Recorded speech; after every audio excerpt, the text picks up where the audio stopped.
നമസ്കാരം, ഞാൻ ശശികുമാർ തിരുമുല്ലവാരം. ഇതിൻ്റെ 149ാമത്തെ എപ്പിസോഡാണ്. ഇതിൽ ഞാൻ പറയാൻ ഉദ്ദേശിക്കുന്നത് ഈ ലഹരി ഉപയോഗത്തിനെ പറ്റിയാണ്. ഹെഡിങ് ഇത്രയേ ഉള്ളൂ, ഇൻടോക്സിക്കേഷൻ, അതായത് ലഹരി.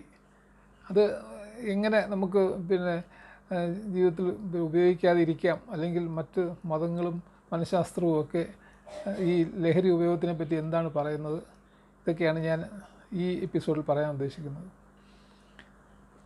ഹിന്ദു പുരാണങ്ങളും മിതോളജിയൊക്കെ അനുസരിച്ച് ലഹരി ഉപയോഗത്തെ അങ്ങേയറ്റം നിരുത്സാഹപ്പെടുത്തുന്നതാണ്.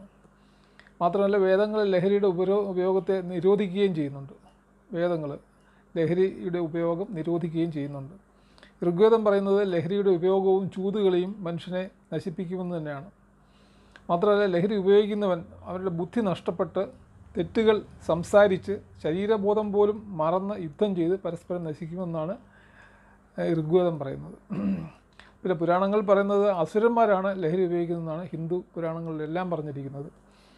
പിന്നെ ബൈബിൾ വചനങ്ങൾ പറയുന്നത് ഈ ബോധത്തിന് തകരാറ് വരുന്നത് പോലെയുള്ള ലഹരി ഉപയോഗം പാപമാണെന്നാണ് അതിനകത്ത് അവർ വിശദീകരിക്കുന്നത്. അവർക്ക് സ്വർഗ്ഗരാജ്യം ദൈവം നിഷേധിക്കുമെന്നുമാണ് തീർത്ത് പറയുന്നത്.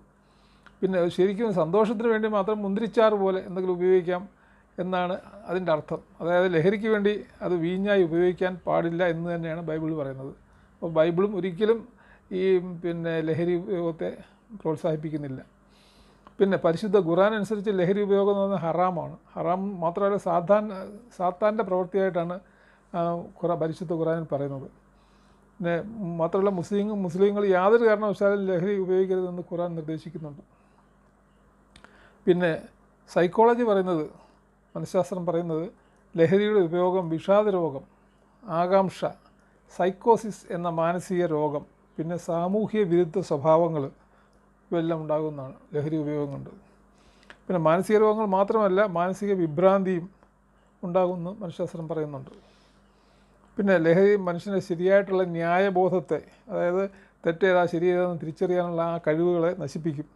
പിന്നെ അത് മാത്രമല്ല, അവൻ്റെ ഓർമ്മ, സംസാരം, ശരീരത്തിൻ്റെ ബാലൻസ് കാത്തു സൂക്ഷിക്കുന്ന തലച്ചോറിൻ്റെ ഭാഗങ്ങളെ ഇവയെല്ലാം നിർവീര്യമാക്കുകയും ചെയ്യും. അപ്പം ആ ലഹരി ഉപയോഗം കൊണ്ട് അവൻ്റെ തലച്ചോറിലെ പ്രധാനപ്പെട്ട സെല്ലുകളെല്ലാം നശിക്കുമോയെന്ന് വെച്ചാൽ നശിക്കുകയല്ല ചെയ്യുന്നത്, നിർവീര്യമായി. അതിന് സന്ദേശങ്ങൾ തമ്മിൽ കൈമാറാനുള്ള ആ ഒരു കഴിവ് നഷ്ടപ്പെടുമെന്നാണ് പറയുന്നത്. പിന്നെ പൊതുവായി പറഞ്ഞാൽ ലഹരിയുടെ ഉപയോഗം നിരുത്സാഹപ്പെടുത്തുന്ന എല്ലാ മതങ്ങളും മനഃശാസ്ത്രവും പറയുന്നുണ്ട്. പിന്നെ നമ്മുടെ മാനുഷിക ഗുണങ്ങൾ നിലനിർത്താനുള്ള വിവേകത്തെ നശിപ്പിക്കുന്ന ലഹരി ഉപയോഗം ഒരു കാരണവശാലും പ്രോത്സാഹിപ്പിക്കരുതെന്ന് ഭഗവത്ഗീതയിൽ ശ്രീകൃഷ്ണ ഭഗവാൻ പറയുന്നുണ്ട്. ഈ യാദവരുടെ നാശം ലഹരി ഉപയോഗിച്ച് മതോന്മത്തരായി ഈ മൂർച്ചയുള്ള ദർഭപ്പുല്ലുകൾ ഉപയോഗിച്ച് പരസ്പരം ആക്രമിച്ച് അവർ മരിക്കണമെന്നാണ്. പിന്നെ അതിനകത്ത് ഒരു ശാപമുണ്ടായിരുന്നു ഈ യാദവർക്ക്.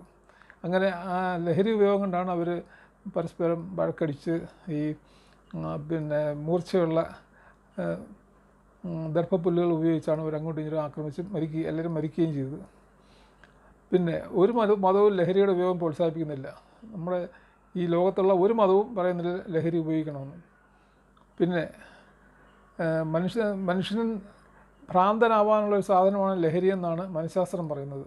അതുകൊണ്ട് ഒരു കാരണവശാലും അത് ഉപയോഗിച്ച് അതിന് അടിമയാകരുതെന്ന് നമ്മളെ പ്രത്യേകം മനഃശാസ്ത്രം ഓർമ്മിപ്പിക്കുന്നുമുണ്ട്. അപ്പോൾ ഇതാണ് എനിക്ക് പറയാനുള്ളത്. ലഹരി ഉപയോഗിക്കാതിരിക്കുക, ജീവിതം നല്ല രീതിയിൽ ജീവിച്ചു തീർക്കുക, ശരിയും തെറ്റും തിരിച്ചറിയുന്ന നല്ല രീതിയിൽ ജീവിക്കുകയും അവനവൻ്റെ കർമ്മങ്ങൾ അനുഷ്ഠിക്കുകയും ചെയ്യുക എന്നതാണ് എൻ്റെയും അഭിപ്രായം. അപ്പം ഈ പല ആളുകളും പറയുന്നുണ്ട്, വല്ലപ്പോഴുമൊക്കെ ഒന്ന് കുറച്ച് കഴിച്ചാൽ കുഴപ്പമൊന്നുമില്ല എന്നൊക്കെ പറഞ്ഞ ആളുകൾ മറ്റുള്ളവരെ കൂടെ പ്രോത്സാഹിപ്പിക്കുന്നവരുണ്ട്. ഒരു കാരണവശാലും നമ്മൾ ഒരു തരത്തിലുമുള്ള ലഹരിയും ഉപയോഗിക്കാൻ പാടില്ല എന്ന് തന്നെയാണ് എൻ്റെയും അഭിപ്രായം. നന്ദി, നമസ്കാരം.